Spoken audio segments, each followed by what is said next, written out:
My name's Gil Gordon. I'm the CEO and founding partner at RI Newcastle and Lower Hunter.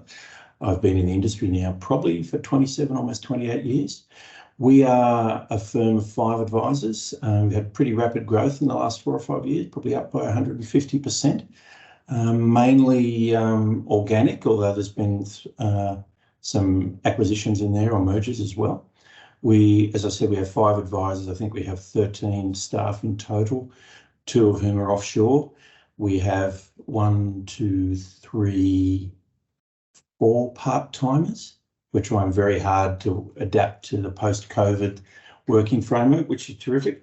We're based in the Hunter Valley, working predominantly with retirees, although the centre of influence relationships that we've built in the last few years are very strong. So we're finding our client profile quite healthily starting to move a little bit younger, and we need to develop some more skill sets in there around the self-managed super and the risk space and so forth.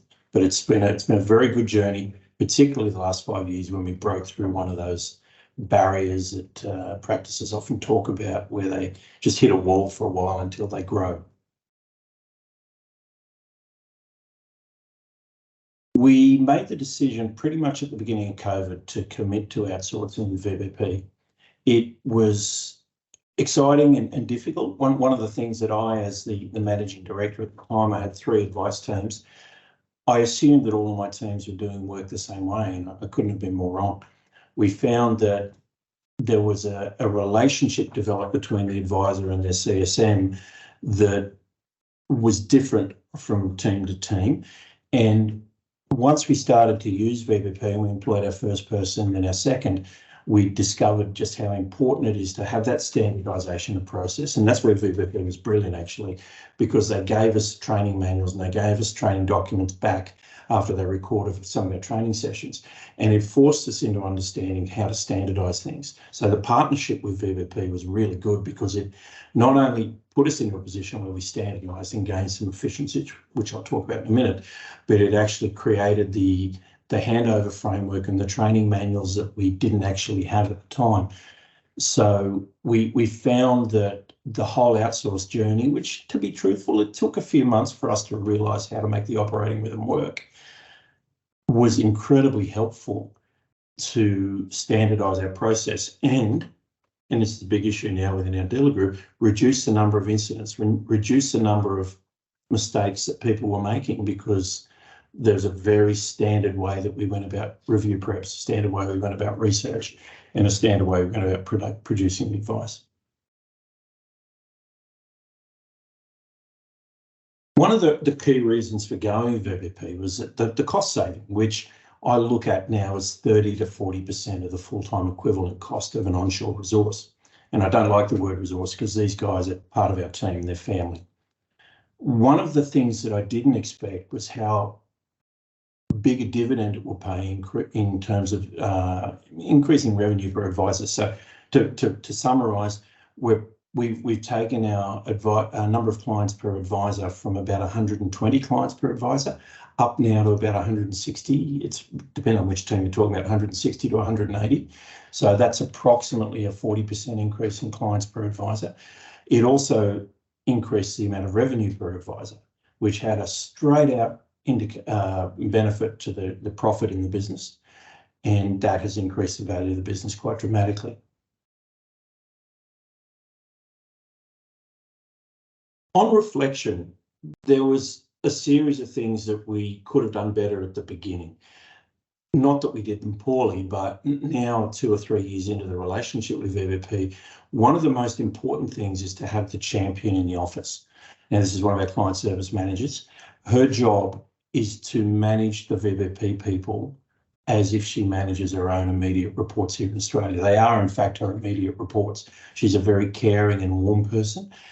Culturally, the Philippine people are wonderful, friendly, incredibly intelligent, hardworking people, but they really do want to please. So we had to build into the language that we use with them, 1, that we do care, 2, that it was safe to come to us with a problem.